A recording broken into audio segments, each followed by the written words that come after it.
ইসলামের এটা হলো মাদ্রাজি শাহ কবরস্থান হাসপাতাল গেটে অবস্থিত।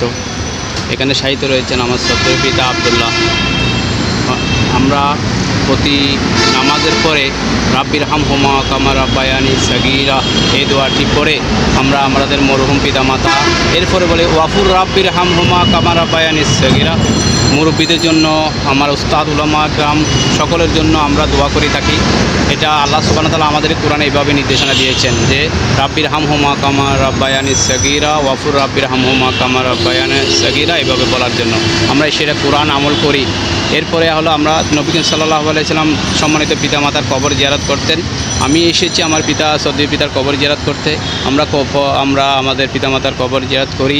ইসলামী ভাইরা, এখন বর্তমান ফিতনার যুগে আপনার সন্তান সন্ততি, বর্তমানে সোশ্যাল মিডিয়ার যুগে যে ধরনের অপব্যাখ্যা দেওয়া হচ্ছে, আপনার সন্তানরা কখনো আসবে না আপনার কবরে, ওরা কখনো বলবে না।